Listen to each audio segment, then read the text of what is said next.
A'udzubillahi minasyaitonirrajim. Bismillahirrahmanirrahim.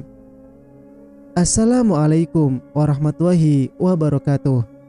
Kembali lagi bersama Mang Sukir, yang tentunya akan menemani teman-teman semua dengan sebuah kisah-kisah horor dan mistis, yang kali ini akan menceritakan sebuah kisah yang berjudul Santet Miss V. Cerita ini ditulis oleh Sophia Baikwini. Dan bagi teman-teman yang ingin membacanya secara langsung, teman-teman bisa langsung kunjungi aplikasi KBM yang linknya saya sertakan ada di deskripsi. Dan tak usah berlama-lama, mari kita simak kelanjutan ceritanya. Selamat mendengarkan. Kia mendengarkan apa yang dikatakan Lutfi dengan seksama. Akang jadi ingat, dulu Kia pernah langsung tertidur setelah minum kopi buatan Arima untuk Akang di balai desa. Lutfi berusaha membuat Kia mengingat semuanya. Kia mengerutkan dahi lalu berseru, "Iya benar, Kang Junaid pernah bilang, katanya Kia kayak pingsan, dibangunin juga gak bisa." Iya, saat itu pulas banget. Akang tidak menaruh curiga apapun saat itu, karena Kang pikir mungkin Kia kelelahan saja. Tapi setelah Arima begini, Akang jadi kepikiran, apa dia menambahkan obat tidur pada kopi Akang waktu itu? Tanya Lutfi. Wah, bisa jadi atuh Kang, kurang ajar tuh perempuan. Iya, Kia jadi juga ingat lagi, dia pernah kirim preman buat ngehajar Kia.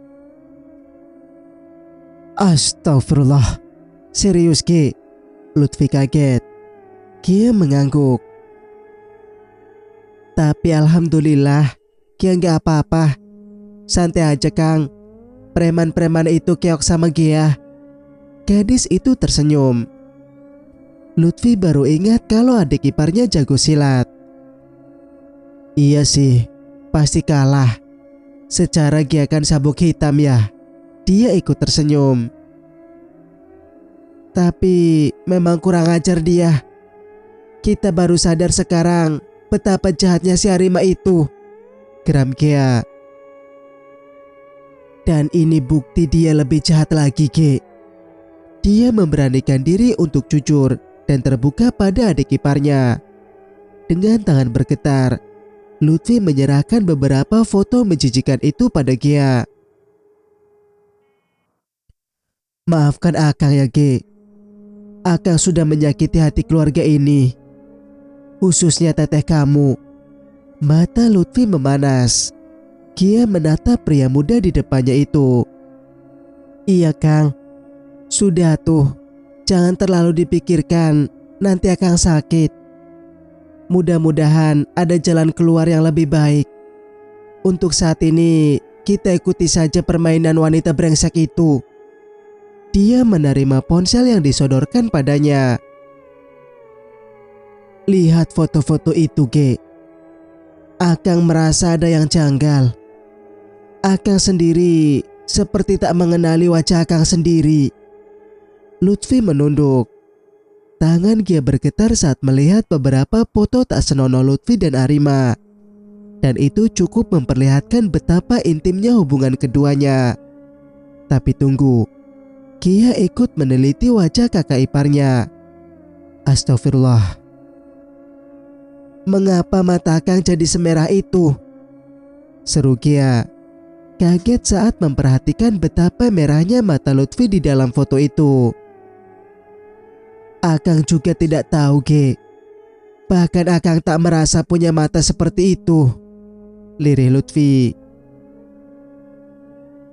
Apa ini karena Akang mabuk atau... Gumam Gia.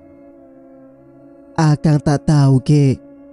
Akang tak ingat apa kondisi Akang mabuk atau tidak.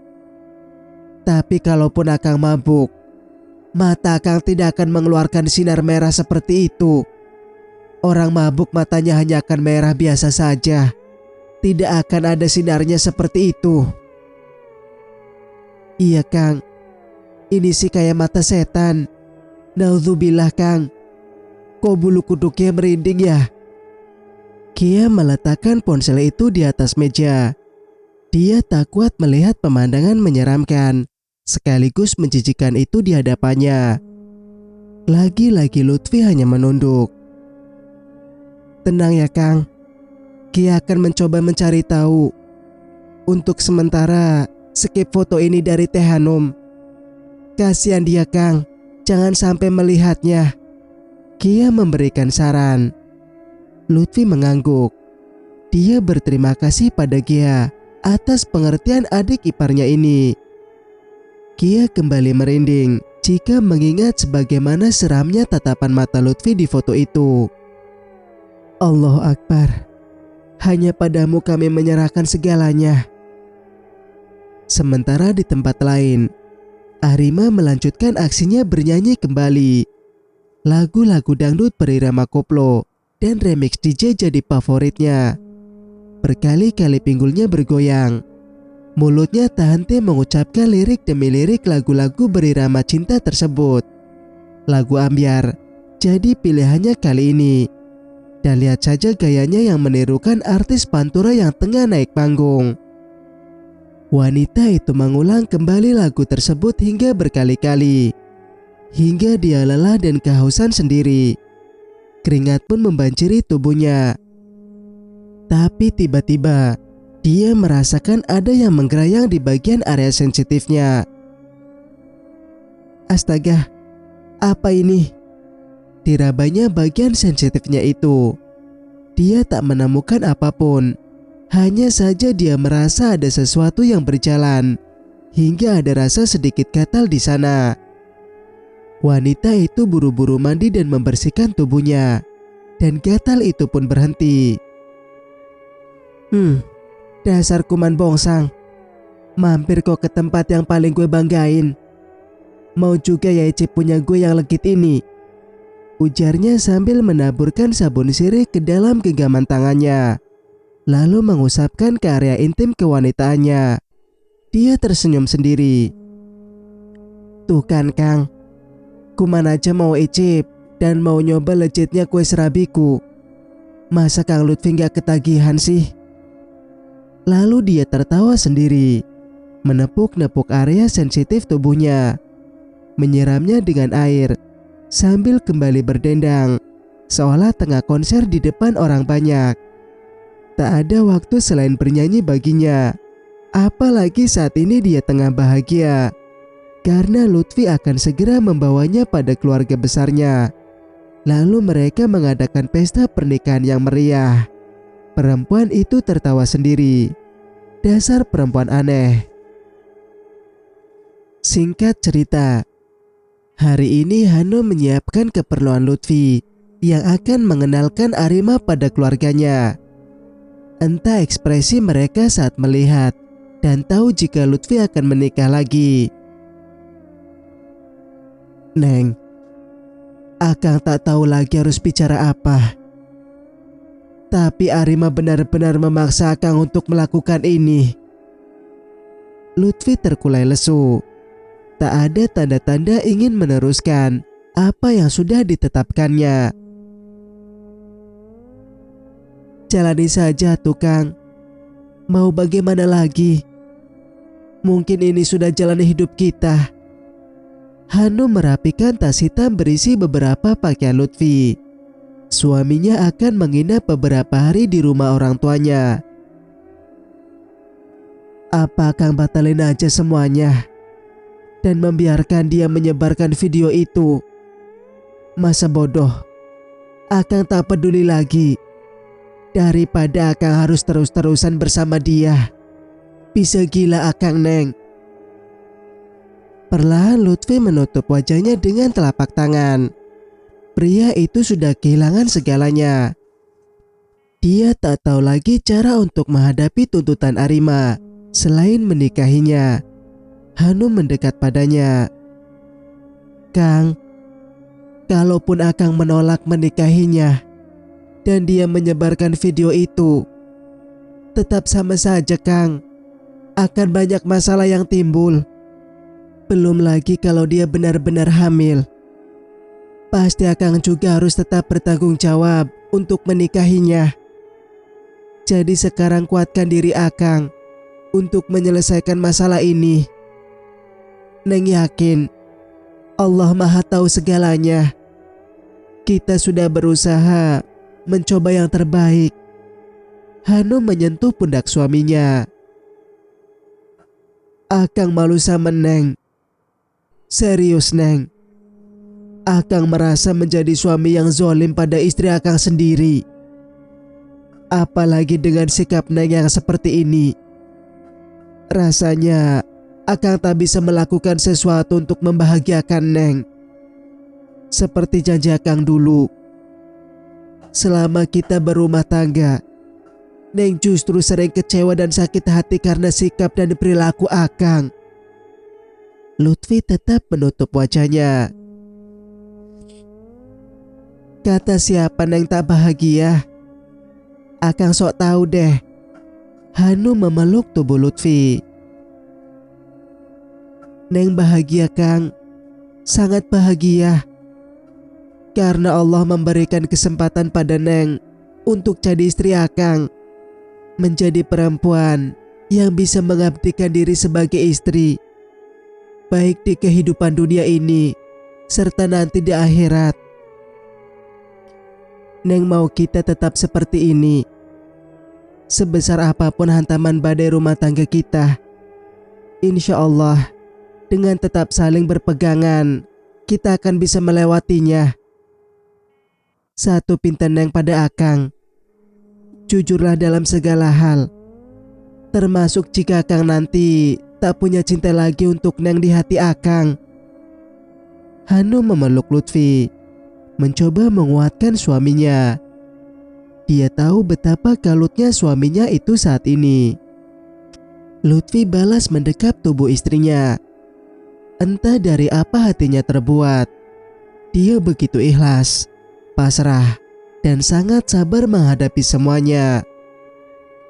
Sementara di tempat lain, dengan begitu percaya diri, Arima benar-benar mempermak penampilannya untuk bertemu dengan keluarga Lutfi. Dia yakin mereka akan menerimanya karena ada calon cucu yang tengah ada di rahimnya. Arima berdandan dengan menornya, bedak tebal, bibir merah merona, bulu mata palsu, softline biru, serta pakaian seksi yang dia kenakan benar-benar membuat Lutfi ingin muntah saat melihatnya. Semakin hari kebenciannya pada wanita ini semakin bertambah. Padahal sebentar lagi mereka akan menikah. Kebencian itu ditumpahkan pada aksinya menyetir mobil kali ini. Lutfi mengemudikan mobil dengan ugal-ugalan. Dia tak peduli pada Arima yang sesekali menjerit kecil. Akang, Neng lagi hamil tahu. Pelan-pelan atuh. Gimana kalau dede bayinya ngebentur? Akang mau tanggung jawab. Lutfi tak menjawab, hanya tersenyum sinis. Wajahnya yang biasanya sopan, ramah, dan tak lepas dari senyum, kini seolah berganti. Arima benar-benar mengubah pribadi Lutfi menjadi lebih kasar jika di hadapannya. Jika saja tak berdosa, ingin rasanya Lutfi membunuh Arima saat ini juga. Atau memilih membawa mobil yang dikemudikannya masuk ke dalam jurang. Hingga wanita jahat ini tak lagi membuat keonaran di muka bumi ini. Mobil mengerem mendadak. Saat tak sengaja hampir saja menabrak kambing yang tengah lewat. Astagfirullah. Lutfi mengusap wajahnya. Arima menjerit histeris. Kepalanya membentur sesuatu. Pun dengan Lutfi, dia pun hampir saja membentur setir mobilnya sendiri. Akang mau bunuh diri ya? Ingat atuh, kita sebentar lagi mau menikah. Akang jangan bikin Neng takut gini. Suara Arima mendayu. Dia berusaha sedikit bermanja pada Lutfi. Lutfi tak bereaksi. Akang kok gitu sih? Arima merajuk. Lutfi semakin kesal dibuatnya. Tuh lihat, Kepala Neng jadi benjol kan, Kang? Arima mengusap kepalanya, berharap Lutfi mengusap atau melakukan apa saja untuk meredakan sakitnya. Tapi dia hanya menoleh sekilas, lalu kembali menyetir dan tak berubah, tetap ugal-ugalan. Arima jadi takut akhirnya. Dia pikir Lutfi hanya akan marah sesaat saja. Tapi ternyata dia secuek dan seacuh ini dalam perjalanan menuju kediaman orang tuanya. Tapi bukan Arima namanya jika harus baper dan tak enak hati melihat tingkah Lutfi yang seperti itu. Dia sudah kebal diperlakukan begitu. Arima malah menyeringai. Dia yakin di sana keluarga calon suaminya ini tengah menunggu kedatangannya. Kedatangan perempuan yang akan memberikan mereka cucu kesayangan.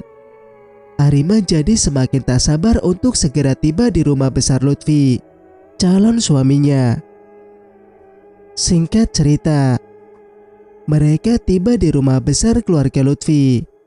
Hanum sudah menelpon keluarga mertuanya itu, menceritakan segalanya agar mereka tak kaget saat melihat Lutfi datang dengan membawa perempuan lain sebagai calon istrinya.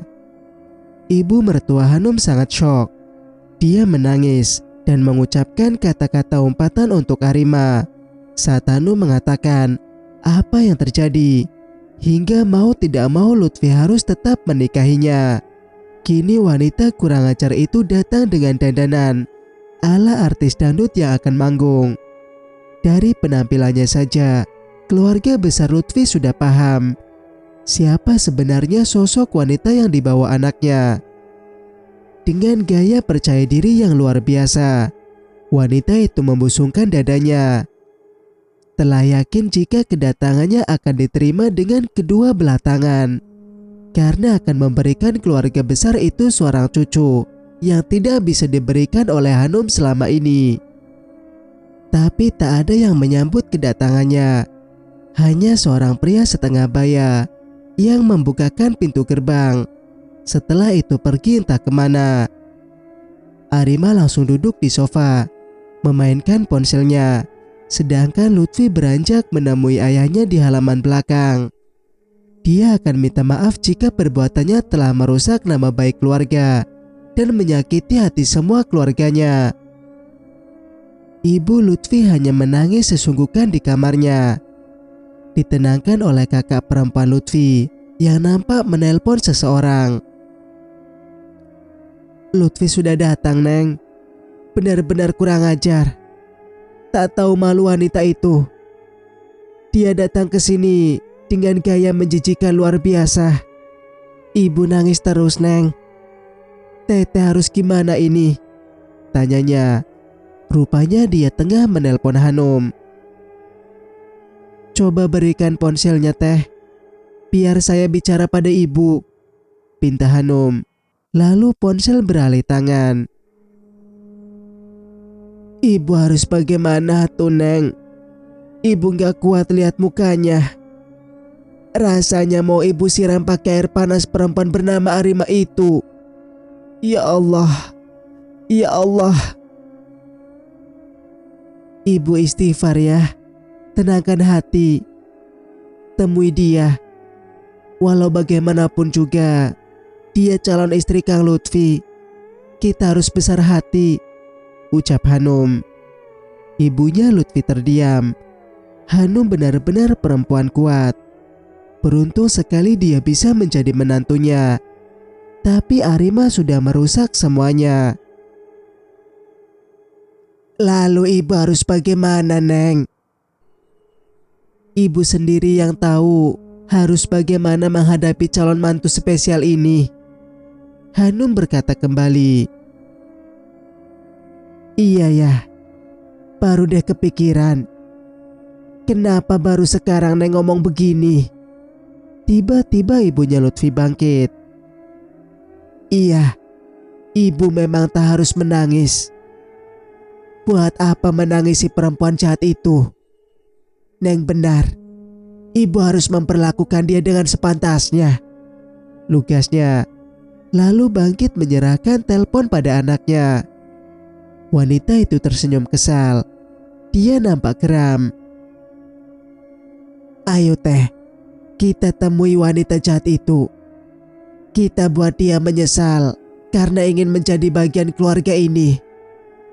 Belum tahu dia siapa ibu, ujarnya dengan geram. Wanita yang dipanggil Teteh itu tersenyum. Duka di wajah ibunya kini menghilang sudah. Dengan spontan setelah bicara dengan menantunya, Hanum. Wanita setengah baya dengan kulit putih bersih, mengenakan gamis serta kerudung lebar itu, mendatangi perempuan yang konon katanya akan menjadi istri kedua anaknya. Hatinya begitu kesal. Bagaimana tidak? Selama ini dia hanya mengenal Hanum sebagai perempuan baik, istri soleha yang tak banyak menuntut apapun pada anaknya. Hanum yang cantik, santun, ramah dan pintar, keibuan serta penuh kasih sayang, menaruh hormat yang besar pada semua keluarganya. Kini ada wanita yang datang dengan pongahnya untuk menjadi bagian dari keluarganya. Tentu saja tak semudah itu. Mana perempuan sialan itu? Tanyanya tanpa basa-basi setelah dia mendapati anak dan suaminya tengah berbincang di halaman belakang. Ibu, apa-apaan itu bahasanya kurang sopan. Tegur pria separuh baya yang nampak tengah serius bicara dengan Lutfi. Mau bagaimana lagi? Dia saja tak menaruh hormat pada dirinya sendiri, merendahkan kaum wanita. Mana bisa ibu menghormati dan berkata sopan padanya? Mana maulah, tidak akan pernah, jawabnya dengan wajah menahan emosi. Ibu heran, dari mana kamu kenal sama pelacur murahan seperti itu? Apa kamu tidak melihatnya dari awal? Kalau dia punya niat buruk pada kalian.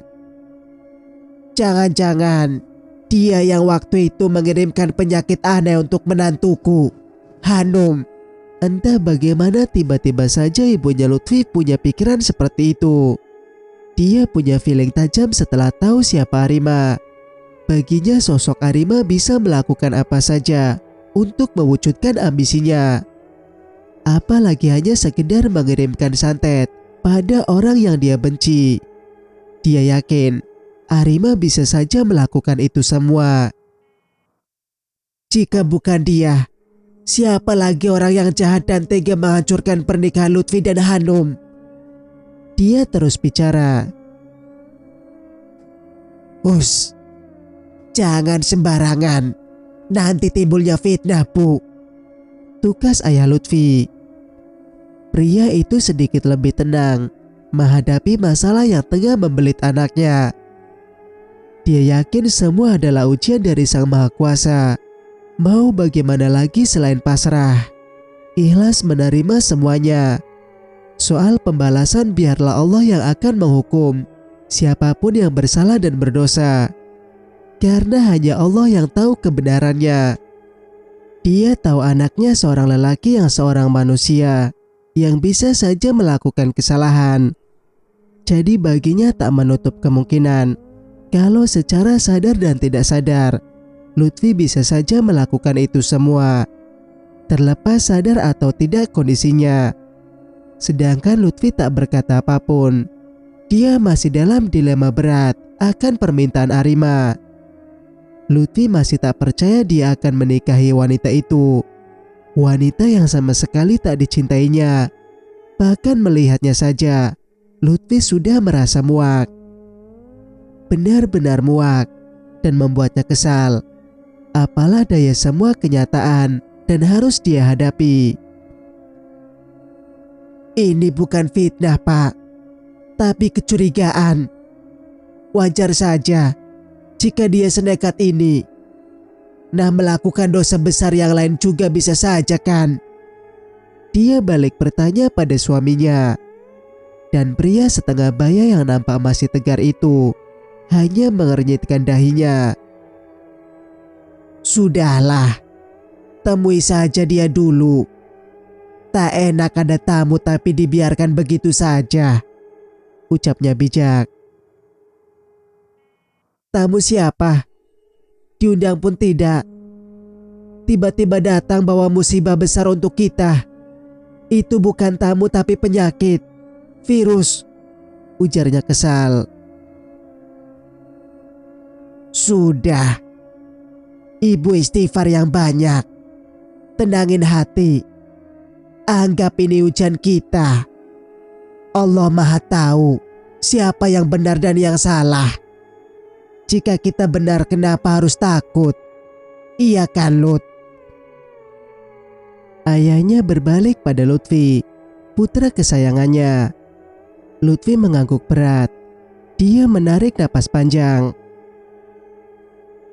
Sabar, serahkan semuanya pada Allah.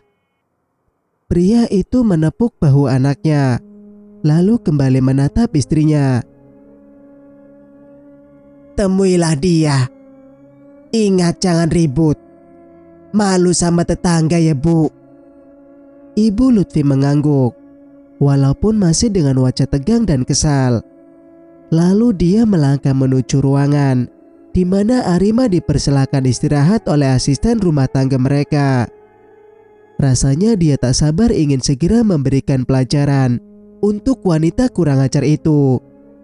Sesekali giginya gemeletuk.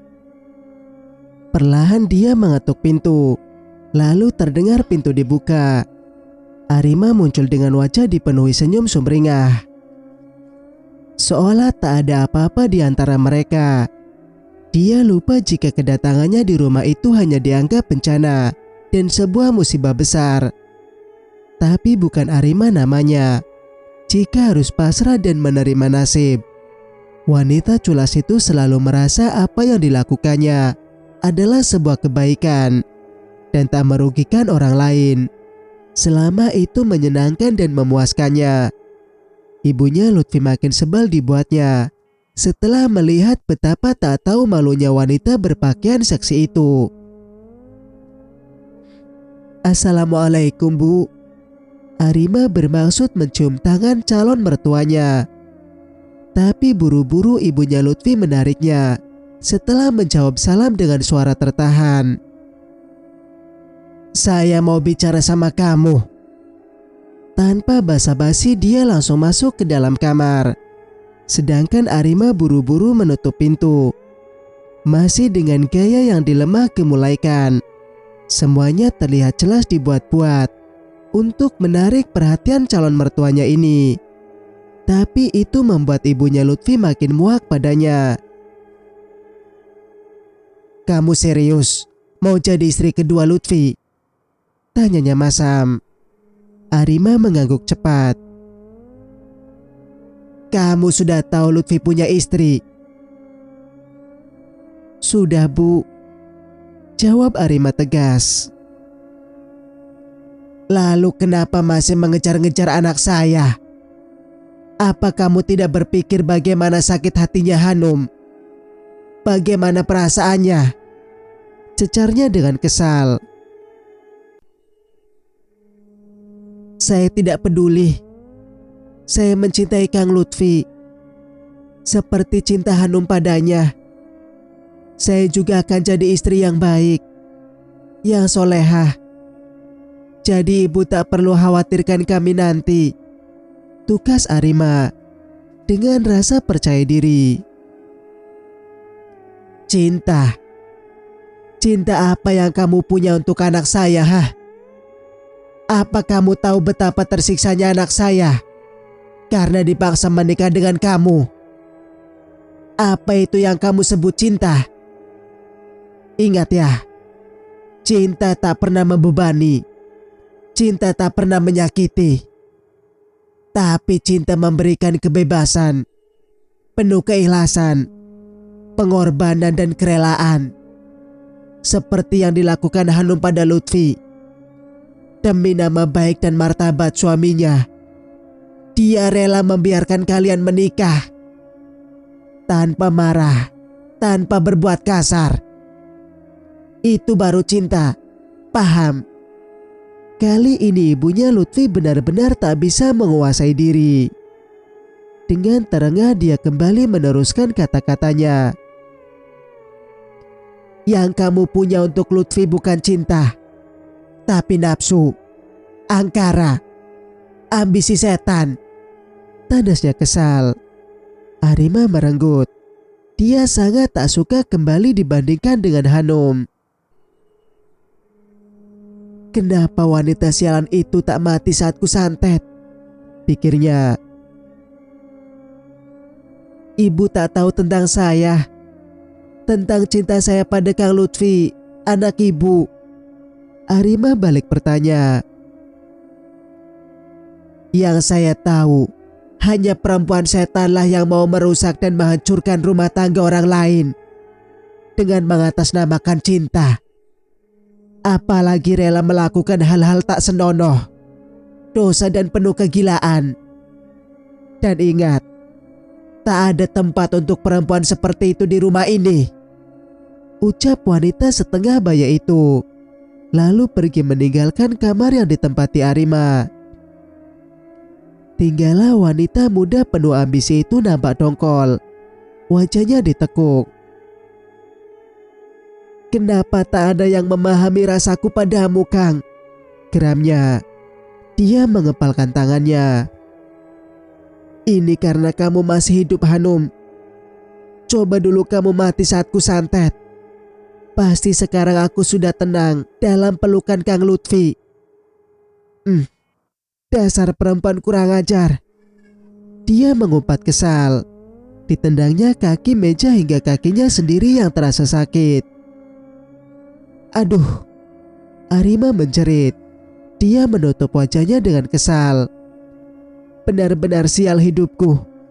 Semuanya gara-gara kamu, Hanum. Gara-gara kamu. Sialan. Lagi-lagi dia merutuk. Singkat cerita, waktu merambat pelan. Jarum jam menunjukkan pukul 00. Perut Arima keroncongan. Dia baru ingat jika dari pagi dia hanya sempat minum air putih. Dan sekarang di rumah ini dia juga hanya minum air putih. Rumah besar itu sangat sepi. Dia tak melihat siapapun di sini. Lutfi pun tak lagi menemuinya. Seolah dia ditelantarkan begitu saja. Awas kamu, Kang. Akan kubalas nanti kalau aku sudah jadi istrimu nanti. Ancamnya. Perutnya kembali berbunyi. Keracak-kerucuk. Arima makin merasa lapar. Karena terlalu merasa lapar, dia tak bisa lagi menahan semuanya. Dengan berjalan mengendap-endap, wanita yang mengenakan tank top hitam dan celana pendek itu berjalan menuju dapur. Lalu dia mencari di mana ada sedikit makanan untuk bisa dia makan sebagai pengganjal perutnya. Matanya tertumbuk pada meja makan. Di atasnya ada sebuah tutup saji berwarna biru. Entah apa di dalamnya. Dengan tergesa Arima membukanya. Nampaklah sepiring kue serabi berwarna hijau dan putih tersaji di sana. Entah kue kapan, tak lagi dipikirkannya. Yang terpenting rasa lapar itu bisa hilang dengan memakan kue yang kini ada di meja makan itu. Dengan lahap, Arima memakannya. Tanpa sadar dia mengunyah dengan cepat hingga tersedak. Wanita itu hingga terbatuk. Tenggorokannya terasa sakit. Kue serabi itu tersangkut di tenggorokan karena dia terlalu tergesa menelannya. Sialan. Benar-benar sialan hari ini. Rutuknya kesal. Matanya berputar mencari air minum. Namun dia tak menemukannya. Hingga akhirnya dia berjalan menuju keran tempat cuci piring. Lalu diputarnya keran tersebut. Tanpa ragu dia meneguknya. Daripada mati tersedak kue serabi, mending minum air mentah deh, ucapnya, bicara sendiri. Dia mengusap mulutnya. Perutnya sedikit terasa berisi. Keracak-kerucuk tak terdengar lagi. Dia mengusap leher sambil berujar. Untungnya masih ada air keran. Kalau enggak, bisa mati di sini gue. Bakal malu gue kalau ada yang tahu. Malam-malam nyolong serabi di dapur calon mertua. Udah gitu pakai kesedak lagi. Apes gue. Arima bicara sendiri. Dia bergegas menuju kamarnya kembali. Berharap Lutfi sudah ada di sana menunggunya. Dan di sudut ruangan sana, sepasang mata mengintip sambil menahan tawa. Rupanya ibunya Lutfi sengaja menyembunyikan air minum dari dapur. Rasain deh, biar tahu rasa, biar kapok. Terus mikir jadi orang jahat itu gak ada enaknya. Dasar tukang santet. Dengan perasaan gembira, dia masuk kembali ke kamar. Untung gak aku tambahin racun itu kue serabi. Padahal kalau gak dosa sih mau aja. Biar dia mati berbusa karena makan serabiku. Wanita itu terkekeh sendirian. Dia merasa puas melihat raut Arima. Saat tadi tersedak dan tak menemukan air minum, hingga minum air keran. Sementara itu Arima langsung merebahkan tubuhnya di atas kasur. Dia menarik napas lega. Baru saja dia membaringkan tubuhnya, tiba-tiba dia kembali merasa ada yang aneh di selakangannya. Sepertinya ada binatang yang merayap di sana. Dia pun bangkit dan memeriksanya hingga menyalakan senter ponselnya. Tapi nihil, dia tak menemukan apapun. Ada apa ini? Saat dia terdiam, kembali dia merasakan ada yang merayap di sekitar area sensitifnya. Kini lebih terasa dan lebih jelas. Tiba-tiba dia teringat sesuatu. Wajahnya pucat seketika. Tuhan, jeritnya. Untuk pertama kalinya wanita itu mengingat dan menyebut nama Tuhan. Padahal selama ini jangankan mengingat dan menyebutnya, bahkan dia lupa kalau ada Tuhan yang melihat gerak-gerik dan mencatat semua perbuatannya di dunia. Tidak mungkin. Tidak mungkin. Dia bergumam sendiri. Matanya nanar mencoba melihat area sensitifnya. Masih tak nampak apapun. Tapi dia merasa ada sesuatu yang terus merayap hingga menimbulkan sensasi gatal yang lumayan mengganggunya. Pasti ini hanya gatal biasa aja. Nanti juga hilang, pikirnya, mencoba mengalihkan perhatian pada rencana selanjutnya. Apapun yang terjadi, aku harus menikah dengan Kang Lutfi. Harus, ucapnya sambil memperhatikan wajahnya di cermin. Aku sudah pantas jadi Bukades. Wajahku ayu, cantik, pintar, dan akan membuat semua mata para lelaki di desa ini takjub. Mereka akan berlomba merebutku dari Pak Kadesnya. Lalu Arima tergelak sendirian. Dia segera menutup mulutnya ketika sadar jika saat ini dia tengah berada di rumah calon mertuanya. Astaga, kelepasan. Lalu dia kembali terkekeh. Arima. Tiba-tiba dia mendengar ada suara sayap menggema. Bulu kuduknya seketika meremang. Kembali wanita itu menajamkan pendengarannya. Arima. Lalu disertai lengkingan tawa berkepanjangan. Seketika Arima terhenyak, bergidik, merinding ketakutan. Wajahnya pucat pasi. Siapa kamu? Dia memberanikan diri bertanya dengan suara yang bergetar. Hening. Hanya desiran angin yang terdengar. Lalu suara pepohonan bergerak perlahan. Siapa? Kak, kalau berani tunjukkan wajahmu padaku sekarang juga. Setan. Wanita itu menggertak dengan suara tertahan. Dia pun tak mau jika keluarga Lutfi mendengarnya bicara kasar. Bisa-bisa status sebagai calon menantu manis dan cantik ini menguar begitu saja. Betapa percaya dirinya wanita setengah waras ini. Arima. Arima. Kembali suara mendayu itu terdengar, bahkan lebih lama, dan kembali diselangi dengan tawa yang membuat rasa takut menyergap tiba-tiba. Arima sadar ini bukan halusinasi atau pikirannya saja, tapi nyata ada seseorang yang tengah mempermainkannya. Jahanam, siapa yang mau dan berani bermain denganku, hah? Geramnya meremas bantal yang dipegangnya. Tak ada jawaban. Suasana kembali senyap. Hanya suara jangkrik dan binatang malam lainnya yang terdengar, serta suara gerakan jarum jam yang terdengar begitu jelas. Kurang ajar kalian, hanya berani bermain belakang.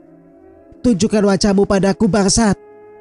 Dia kembali mengepalkan tangan, menarik napas berat, dan mengembuskannya secara tak beraturan.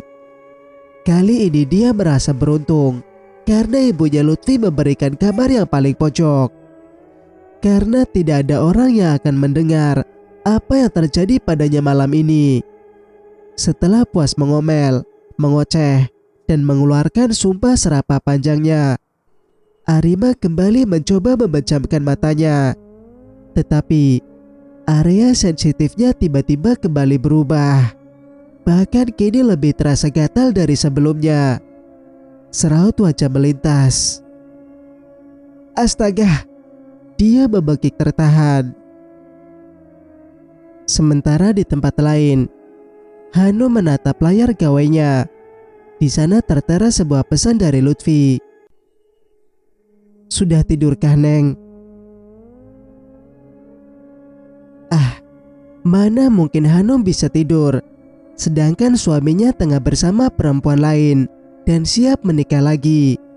Walau dia yakin suaminya tidak pernah tertarik pada Arima, tapi jika mengingat mereka saat ini tengah bersama, dadanya terasa sesak seketika. Serasa ada batu besar yang tengah menimpanya. Sudah dia coba mengusir rasa itu tapi gagal. Astagfirullah. Hanum beristighfar berulang kali. Neng, kembali pesan Lutfi masuk ke ponselnya. Dengan berat hati, Hanum menggerakkan tangannya membalas pesan itu. Neng tidak bisa tidur, Kang. Video call mau sama Akang. Biar Akang temani Neng sampai tertidur, tawar Lutfi. Jangan, kan Akang sedang bersama Arima. Tidak enak kalau dia melihatnya. Hanum menolak tawaran Lutfi. Akang tidur di kamar kita. Wanita itu tidur di kamar belakang. Gak tahu ibu yang memilih kamar untuknya, tandas Lutfi. Ibu tega amat, Kang. Begitulah. Nanti Akang ceritain gimana sikap ibu sama dia. Ayo atuh kita video call. Akang kangen sama Neng. Kembali Lutfi mengajak Hanum untuk melakukan video call. Akhirnya Hanum luluh juga. Dia menerima tawaran suaminya. Mereka bicara banyak lewat video call, seolah dua makhluk yang tengah pacaran, dan dilanda rindu berat yang tak tertahankan. Hanum sesekali menyeka matanya yang basah. Lutfi menenangkan istrinya, memohon maaf karena merasa terus saja menjadi masalah dan buah pikiran untuk Hanum. Maafkan Akang ya, Neng. Selama berumah tangga, Akang belum mampu membahagiakan Neng. Tapi Akang selalu membuat Neng menangis, bersedih, dan menyimpan berbagai pikiran hingga Neng jatuh sakit. Akang sering sekali mengecewakan Neng selama ini. Akang minta maaf. Maaf dari dalam lubuk hati Akang yang paling dalam. Tak terasa air mata Lutfi pun jatuh juga. Rasanya dia ingin terbang dan mendatangi Hanum untuk memeluknya. Kang, maafkan Neng juga ya. Karena selama jadi istri Akang, Neng kurang maksimal melayani kebutuhan Akang. Neng belum bisa jadi istri solehah seperti apa yang Akang mau, ucap Hanum dalam linangan air mata. Bagi Akang, Neng adalah segalanya. Neng wanita paling sempurna. Neng wanita paling solehah.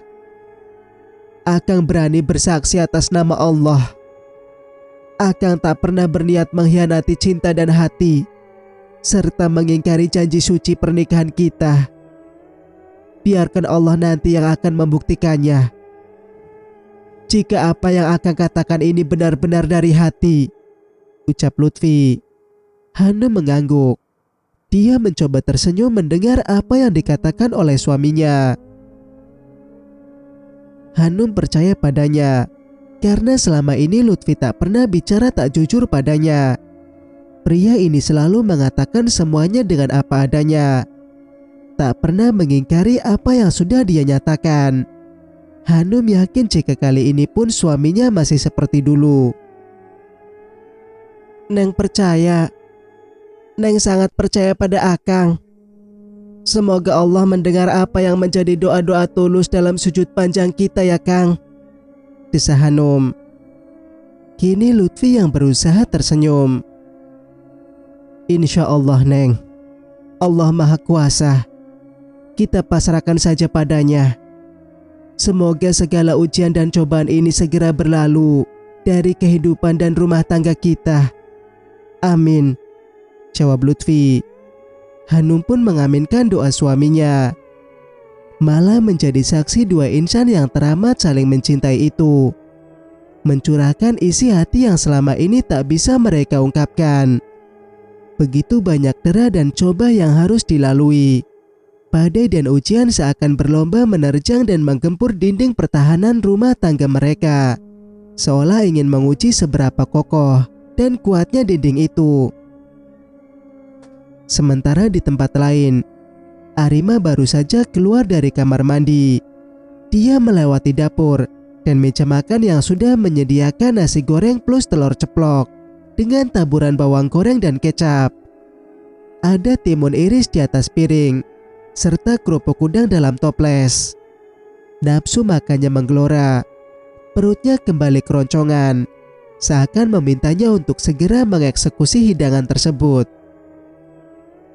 Mau makan? Suara calon ayah mertuanya membuatnya kaget.